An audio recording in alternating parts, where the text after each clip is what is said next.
સચ્ચિદાનંદ સ્વામી મહારાજ, હરે કૃષ્ણ મહારાજ, સદગુરુ નિષ્કુળાનંદ સ્વામી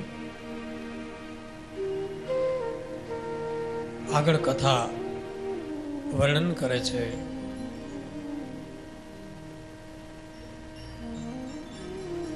કુસંગનું સ્વરૂપ બતાવ્યું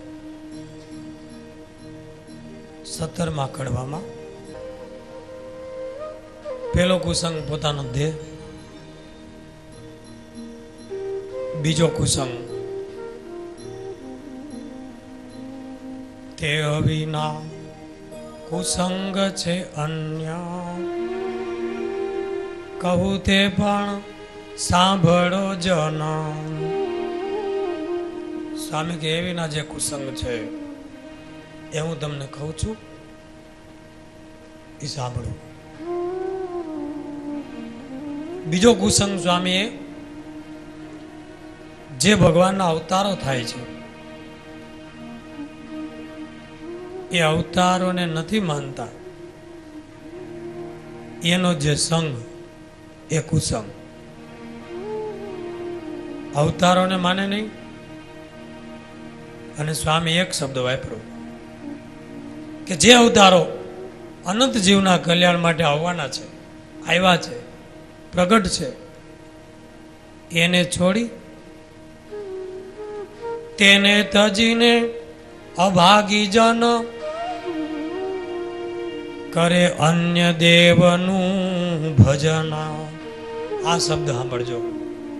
જે પ્રગટ પરમાત્મા સાક્ષાત આવ્યા છે, એવી દિવ્ય લીલાઓ ચરિત્રો કરે છે, સામે નજર સામે બધું છે, છતાં અભાગ્ય એ પરમાત્માને છોડી કે મહારાજ વિના બીજું જે કાંઈ ભજન છે એ હજી આપણો છેડો લાવનારું નથી. જન્મ મરણમાંથી હજી આપણે ચક્કરમાં પડવાના થયા છીએ, એટલે મહારાજ વિના બીજાનું ભજનમાં રસ લાગે છે. બસ આટલું જ.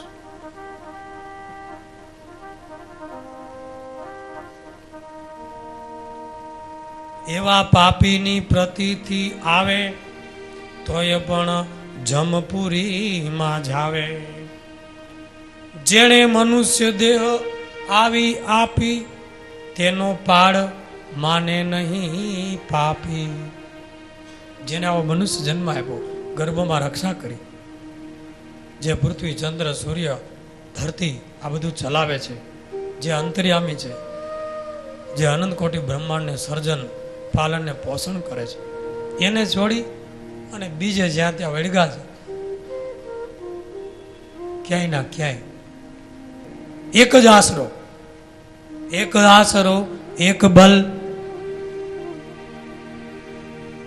એક દ્રઢ વિશ્વાસ. હનુમાનજી મહારાજ જેવા હનુમાનજી મહારાજ એમ કે છે, વચનાવતમાં નામ છે કે હનુમાનજી ચિરંજીવી છે. કૃષ્ણ અવતારમાં હતા, બરાબર, રામ અવતારમાં હતા. રામ અવતારમાં રામની પ્રભુની સેવા કરી, કૃષ્ણ અવતારમાં પણ અર્જુનના રથ ઉપર બેસા, ત્યાં પણ સેવા કરી. પછી મહારાજ ભક્તિ હતા, વનમાં સેવા કરી. કુળદેવ છે, સારંગપુરમાં ગોપાલ સ્વામી પધરેવા. આ હનુમાનજી 3 અવતારના સાક્ષી છે, છતાં હનુમાનજીને રામચંદ્રજીમાં પતિવ્રતાની ભક્તિ છે. મહારાજ કે એમ પોતાને મળ્યું જે સ્વરૂપ એમાં પતિવ્રતાની ભક્તિ રાખવી. બસ આમાં બધા આવી. બીજે ક્યાંય પછી તમે ક્યાંક પ્રતિથી લાવો કે અહીંયા હારો દોરો કરે, અહીંયા આમને, તો તમને ભગવાનની પતિવ્રતાની ભક્તિ નથી. પતિવ્રતા સ્ત્રીને પતિ એ જ પરમેશ્વર, એના થકી સુખ દુઃખ જે મળે એ સર્વસ્વ છે. એમ આપણા મહારાજ અને એના સંત આ પતિવ્રતા.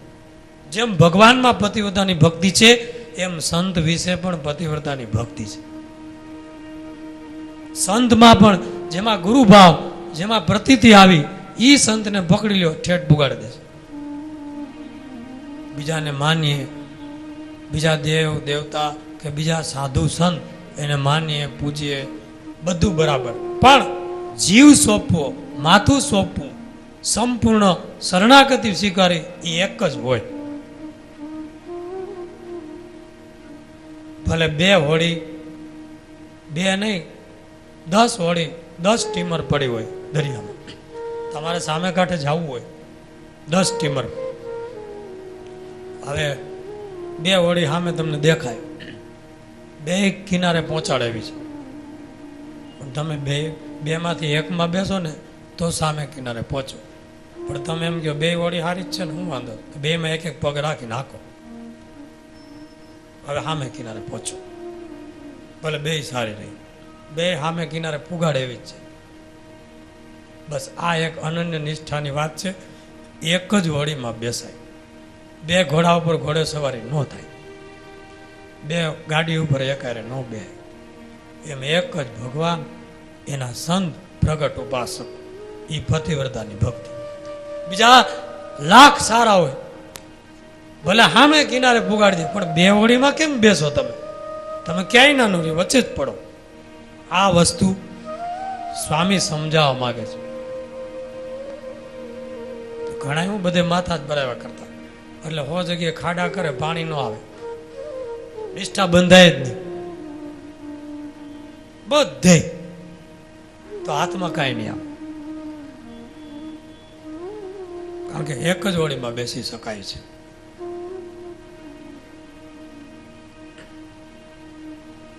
એ કુસંગ કીધો કે અન્યત્ર ચિત્ત ભમે છે, એ કુસંગ કીધો. બીજો કુસંગ એના પછીનો ત્રીજો. પેલો દેહ, બીજો અન્ય પ્રતિથિ, અને ત્રીજો કે કર્મને જ સાચા માને, કર્મવાદીઓ. કોઈક કર્મ કરીને પ્રધાનો માને મોક્ષે જવાનું હેવાનો, એને હેવાન કીધા. કર્મથી જ મોક્ષ, કર્મ ખપે એટલે મોક્ષ.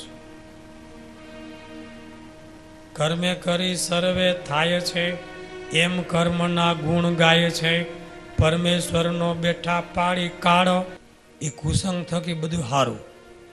કારણ એથી એક જન્મ જાય જાણો, કુસંગથી કોટી કોટી હાણ. આ બધું તમે ખાઓ, ઝેર ખાઓ, નાક કરડે, વાઘ ખાઈ જાય, તો એક જન્મની હાણી વૃદ્ધિ થાય.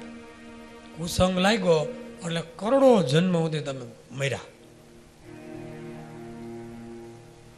પછી સ્વામી કહે છે, હવે કયો કુસંગ એક છેલ્લો, કે જે ભગવાન ભજતા વારે એ બધો કુસંગ.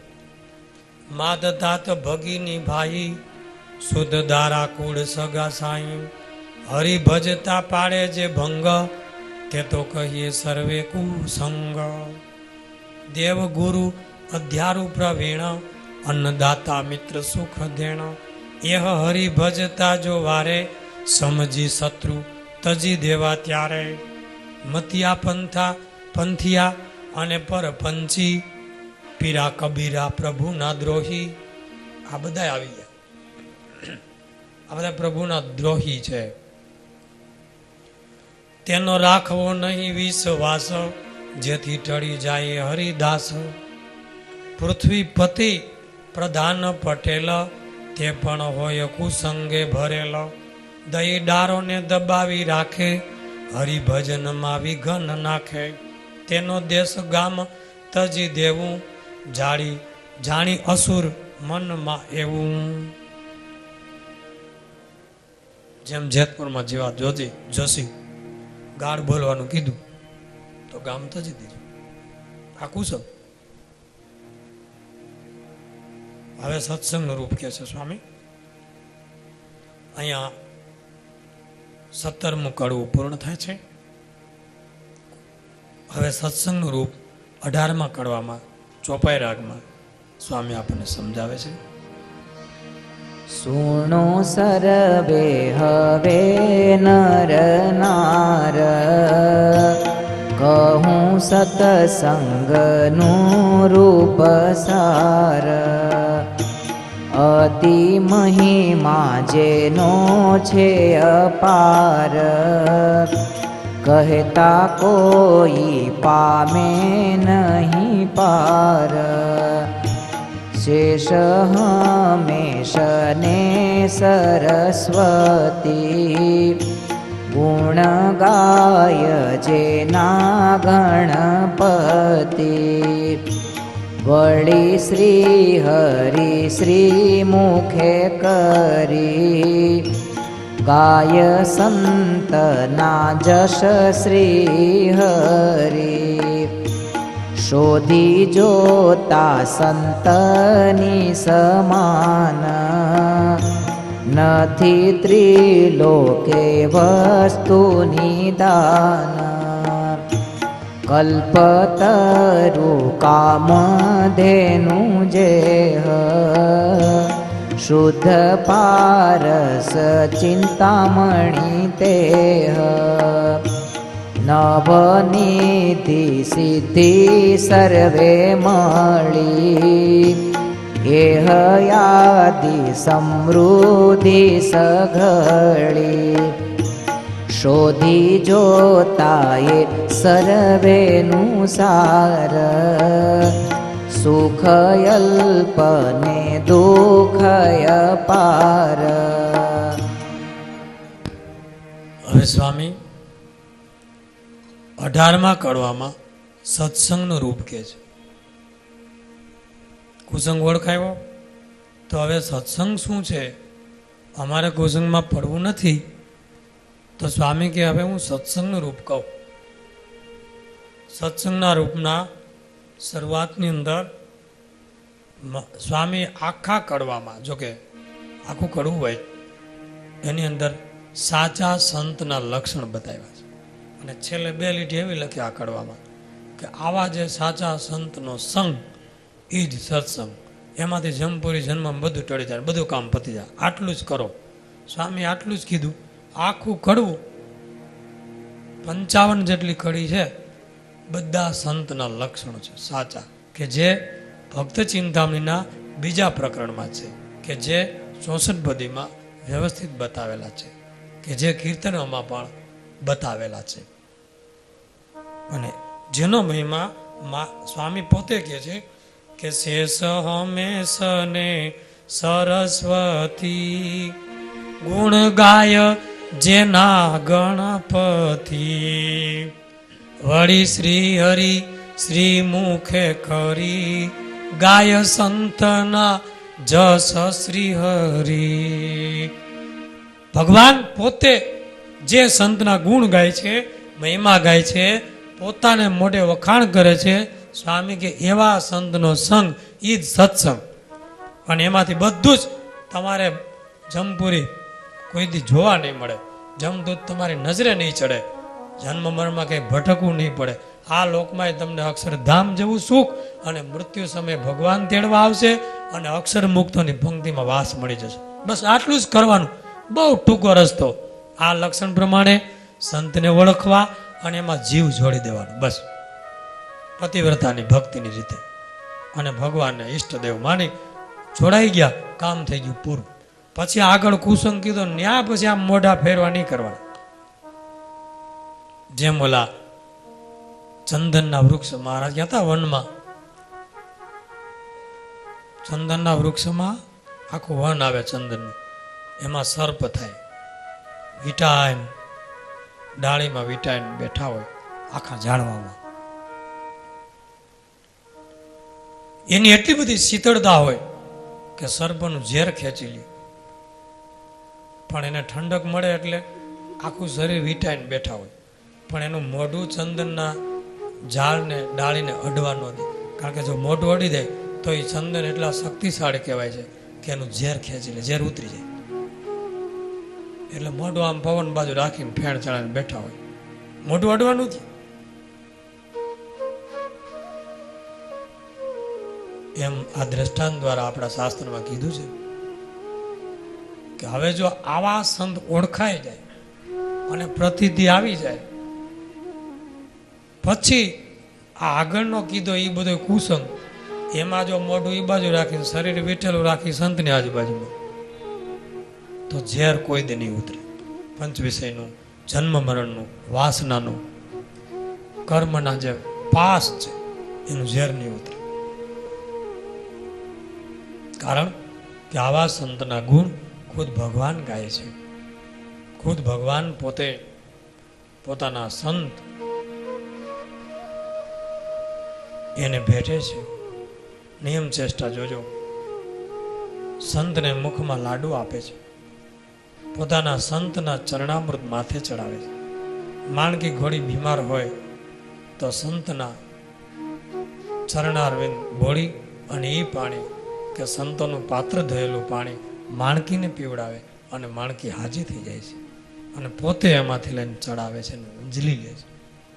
દાદા ખાચરની દીકરી બીમાર હતી તો સંતો જમતા હતા એમાંથી પ્રસાદી લઈ અને એને જમાડી અને મહારાજે પણ મુખમાં મૂકી. સંતો કહે, મહારાજ તમે અમારે જ તમારી પ્રસાદી લેવાની. કે મારા સંત, મહારાજ એમ કે મારા સંતો, તમે આ જગતમાં અપમાન સહન કરી ગામડે ગામડે જંગલે નેસડે મને ઓળખાવો છો. હું ક્યાં પહોંચું? અને હું તો અલમસ્ત છું, ગમે તે ચરિત્ર કરી નાખું. અમારા મૂંડેલા કોઈ રહ્યા નથી. તમે જેને જ્ઞાન આપો છો એ કોઈથી ફગતો નથી, જીવ ડગતો નથી. એને તમે મારા ધામ સુધી તમે પહોંચાડો. હું તો 49 વર્ષમાં કાર્ય હંકેલીને વયો જાઉં, પણ યુગો સુધી મારું કાર્ય કોણ ફેલાવે? મારા નામનો મહિમા કોણ કહેશે? મારી કથાઓ કોણ કહેશે? મારા મંદિરો કોણ બાંધશે? કોણ સંભાળશે? કોણ મારું સ્વરૂપનું જ્ઞાન આપશે? એ આ મારા સંત છે. હું તો વયો જાઉં, પછી ક્યાં પાછો આવું? પણ તમે સંતો મને ઓળખાવો છો.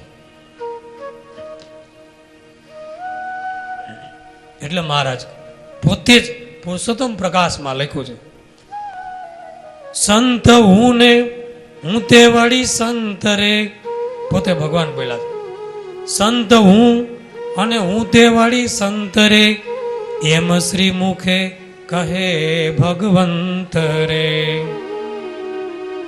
સંત જાણજો મારી મૂર્તિ રે, એમાં ફેર નથી એક રતી રે. 7મો પ્રકાર પુરુષોત્તમ પ્રકાર. સંત મારી જ મૂર્તિ છે, એક રતી ફેર નથી. અને પ્રથમનું 68મું વચનામૃત કાઢજો, એમ એવું લખ્યું કે સંતના હૃદયમાં સાક્ષાત ભગવાન કે હું રહ્યો છું. એનો દ્રોહ કરે, એનું અપમાન કરે, એને તિરસ્કાર કરે તો મારો તિરસ્કાર ને મારો દ્રોહ થયો છે. સાચા સંત. અને મહારાજે વચનામૃતમાં લખ્યું છે, જેવું અહીંયા નિષ્કાળાનંદ સ્વામી લખ્યું, 2 વચનામૃત એવા છે કે બધા એ જાણવા જેવા છે, વાંચવા જેવા છે. એની અંદર મહારાજે કીધું છે, એક અંત્યનું 25મું અને અંત્યનું 35મું. અંત્યના 25મા વચનામાં એવું કીધું ભગવાને કે ભગવાન એવા સંત હોય કે એની સેવા કરો તો ભગવાનની સેવા કર્યા તુલ્ય તમને ફળ મળે. એવા સંતના લક્ષણ શું? ત્યારે ખુદ ભગવાને ઉત્તર આપ્યો કે 4 લક્ષણ બતાવ્યા. પ્રથમ, ઇન્દ્રિયો અંતઃકરણની ક્રિયા દાબીને વર્તતા હોય. મન, બુદ્ધિ, ચિત્ત, અહંકાર એનો સંયમ નિયમથી વર્તતા હોય તો એ લક્ષણ પહેલું. બીજું, ભગવાન સંબંધી ક્રિયાને જ કરે. ત્રીજું, પંચ વર્તમાનમાં અતિ દ્રઢ રહેતા હોય. ચોથું, પોતાને બ્રહ્મરૂપ માની અને ભગવાન પુરુષોત્તમ નારાયણની ભક્તિ કરતા હોય. આ 4 લક્ષણયુક્ત સંત હોય એની સેવા કરે તો ભગવાનની સેવા કરા તુલ્ય ફળ મળે. અંત્યનું 25મું છે, અંત્યનું 35મું. 6 લક્ષણ બતાવ્યા છે. એવા 6 લક્ષણયુક્ત સંત એનો દ્રોહ કરે તો ભગવાનના દ્રોહ કર્યા તુલ્ય પાપ લાગે, અને એની સેવા કરે તો ભગવાનની સેવાનું ફળ મળી જાય. એવા લક્ષણવાળા સંત કેવા હોય? તો 6 લક્ષણ. પ્રથમ, ભગવાનને સદા સાકાર માનતા હોય. બીજું, પોતે ભક્તિ અતિશય કરે અને બીજાને ભક્તિ કરાવે, અને બીજા ભક્તિ કરતા હોય એને દેખીને અતિશય રાજી થાય કે બહુ સારું કરે છે. આ બીજું લક્ષણ. ત્રીજું, કે ભગવાનના ભક્ત અને સંતનો સંગ જ ગમે, વિમુખ જીવની સોબત ગમે જ નહીં. ચોથું, પોતાને જે સારું પદાર્થ મળે એ ભગવાનના ભક્ત કે સંતને આપીને રાજી થાય આ ચોથું લક્ષણ. અને પાંચમું, અંદર અને બહાર નિષ્કપટપણે વર્તે. અંદર જુદો અને બહાર જુદો એમ નહીં, એવો નિષ્કપટપણે વર્તે, એ પાંચમું લક્ષણ. અને છઠ્ઠું લક્ષણ, કુસંગની સોબત ન ગમે અને થાય તો તપી જાય એવી સ્વાભાવિક અરુચિ વર્તે કુસંગીની સોબત. આ 6 લક્ષણ હોય ત્યારે ભગવાન અને સંતની સેવા સમાન, એનો દ્રોહ પણ સરખું જ પાપ લગાડનારો છે. એટલે જ કીર્તનમાં લખ્યું છે કે આવા સંત જ ભગવાનનો ભેટો કરાવી શકે, એવા સંત એનો સંગ કરવો. એ કીર્તન સાંભળીએ. હે ભેટો કરાવે ભગવંતનો, સંગ કરજો એવા સંતનો. હો સંગ કરજો એવા સંતનો. વહાલ ભરી કરે વાત વાલાની, હોંશ ભરેલા હૈયે. કરુણાદ્રગથી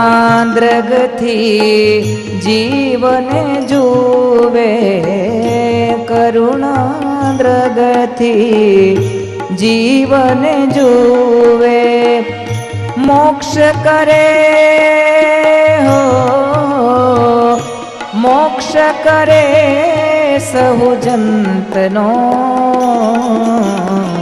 સંગ કરજો એવા સંતનો. હો સંગ કરજો એવા સંતનો. આશીષ એના અંતર કેરી, કબહુ ન જાયે ખાલી. આશીષ એના અંતર કેરી, કબહુ ન જાયે ખાલી. પરમ પદવી જીવને આપે, પરમ પદવી જીવને આપે. સથવારો એને બલવંતનો, સંગ કરજો એવા સંતનો. હો સંગ કરજો એવા સંતનો. જગદીશ કેરો લઈને સંદેશો, વિચરત ઠામો ઠામે. જગદીશ કેરો લઈને સંદેશો, વિચરત ઠામો ઠામા. હૃદયે રાખી વચન વાલાના, હૃદયે રાખી વચન વાલાના. અંત લાવે સહુ તંતનો, સંગ કરજો એવા સંતનો. ઓ સંગ કરજો એવા સંતનો. સ્વામી સત્સંગનું રૂપ બતાવે છે. આવા જો સંત એકવાર મળી ગયા અને વચનામતમાં મહારાજે એવો ભરોસો દેવડાવ્યો છે કે ભરતખંડને વિશે જ્યારે જીવને મનુષ્યનો જન્મ આવે છે ત્યારે ભગવાન કે ભગવાનના સંત જરૂર વિચરતા હોય, અને એનો યોગ જો જીવને થાય અને એના વચનમાં વિશ્વાસ ને શ્રદ્ધા રાખીને મંડી જાય તો એ ભગવાન પાસે પહોંચી જાય. જરૂર વિચરતા એવું લખ્યું છે.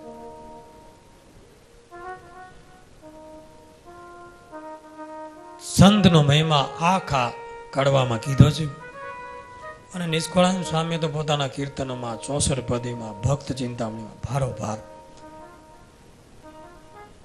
સંત તે સ્વયં હરિ, આખે આખું સંત ભગવાનનું સ્વરૂપ છે, કીર્તન છે. કામ દુઘા કલ્પતરુ અને પારસ ચિંતામણી ચાર, સંત સમાન એ એકે નહીં મેં મનમાં કર્યો વિચાર. એવા સંત શિરોમણી અને ઘણી ઘણી શું કહું વાત, તેવું નથી ત્રિલોકમાં સંત સમ તુલ્ય સાક્ષાત. એની અકડી સામે અહીંયા નોંધે છે, શોધી જોતા સંતની સમાન, નથી ત્રિલોકે વસ્તુ નિદાન. કામ કલ્પતરુ કામધેનુ જેહ, શુદ્ધ પારસ ચિંતામણી તેહ. નવનિધિ સિદ્ધિ સર્વે મળી, યહ આદિ સમૃદ્ધિ સઘળી. તે તો સંત સમતોલ નાવે, જેના જસ નિગમ નિત્ય ગાવે.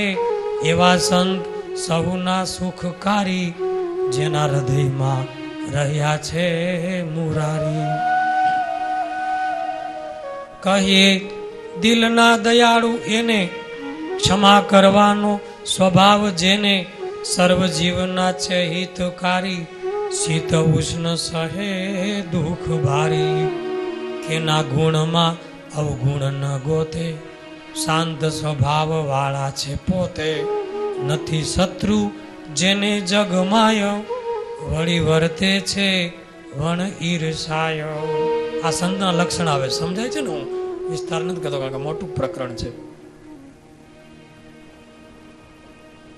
જેને કેની ઉપર વેર નથી, માનથી રહિત છે, મત્સરથી રહિત છે. જેમ કેવું ઘટે એમ બીજાને કહે છે, જેને માન આપવું ઘટે એમ આપે છે. સત્ય રૂપ સૌને લાગે પ્યારી, એવી વાણી બોલે છે વિચારી. કામ ક્રોધ લોભ મોહ જીતી, નથી કોઈ મદ પર પ્રીતિ. અહમ બુદ્ધિ મમત્વ બુદ્ધિ ત્યાગ કર્યો છે. દંભે રહિત દયાના ભંડારો, સદા પવિત્ર ભીતર અને બાર. દેહ ઇન્દ્રિયોને દમનારો, સરળ સ્વભાવ અતિ ઉદાર. વળી બીજાને બોધ કરવા, અતિ અજ્ઞાન હરવા. માને પોતાને આત્મા રૂપ, તેમાં નિષ્ઠા અતિ છે અનુ. એવા મળે સમાગમ જ્યારે, જીવ નિર્ભય થાય છે ત્યારે. સુખી થવા સંત સમાગમો, નિશ્ચય કહે છે એમ નિગમો. એવા હોય સાચા સંત જ્યાં, ત્યાં હોય પોતે ભગવંત. તે વિના ન હોય એવી રીત, સર્વે લોક થકી જે પુનિ. એમ સમજી સમાગમ કરીએ, તો જન્મ મરણથી તરીએ. મઠે માથેથી જમનો માર, આવે સર્વે દુઃખનો પાર. યહ વિના નથી જો ઉપાયો, જેને જન્મ મરણ દુઃખ જાયો. સારમાં સાર છે આ સાર, કહી દેખાડ્યું હું કઈ વાર. કહે નિષ્કુળાનંદ એમ સત્ય, કહી સત્સંગની વિગત. આખું કડવું સંતના લક્ષણો બતાવ્યા છે, અને એનો સંગ એ જ સત્સંગ. આવા સંત મળે તો જીવનું કામ થાય. બાકી જીવ પોતાની મેળે મેળે મથે તો એટલું બધું કામ નથી થતું. સ્વામી વાતોમાં લખ્યું છે કે ખેતી કરો, કૂવો કરો કે પાણી કોસથી સિંચીને પાવ કે બોર કરો, એમાં ધરતી લીલીછમ ક્યારે થાય? પણ જ્યારે પ્રભુની કૃપાના વરસાદ વરસે અને નવખંડ ધરતી લીલી થઈ જાય, એમ આપણા પુરુષાર્થથી જીવના પ્રયત્નથી કામ કેટલું થાય? તો કે કોહ સિંચીને વાડી કરો અને ભગવાનને સંત મળે અને એમાં જોડાઈ ગયા તો કેવું કામ થાય? તો કે નવખંડ ધરતી લીલી થઈ જાય. એવું સ્વામી કીધું. ગમે એવો ડૂબી જાય એવો જીવ હોય પણ ભગવાનની સંતમાં જોડાઈ ગયો તો મહારાજ કે લાકડીના ઠેબે ઓલી આર, જેમ લાકડી તરે એમ લોઢાની આરે તરી ગઈ. એમ જીવ જોડાઈ જાય સંતમાં તો તરી જાય અને એના વચનમાં વિશ્વાસ આવી જાય અને મંડે કરવા, કામ થઈ જાય. સંતનો મહિમા તો અપાર. શાસ્ત્ર માત્રમાં કીધો છે. એટલે સંતનું સ્વરૂપ, એના સદગુણો એ સ્વામીએ 18માં કડવામાં કીધા અને આ કડવાનું સમાપન કરી અને એનો સંગ એ સત્સંગનું રૂપ બતાવ્યું. પહેલાં કુસંગનું રૂપ બતાવ્યું, હવે કાલે 19મું કડવું એમાં મહારાજનું સ્વરૂપ બતાવશે. બોલો સહજાનંદ સ્વામી મહારાજ, હરિ કૃષ્ણ મહારાજ.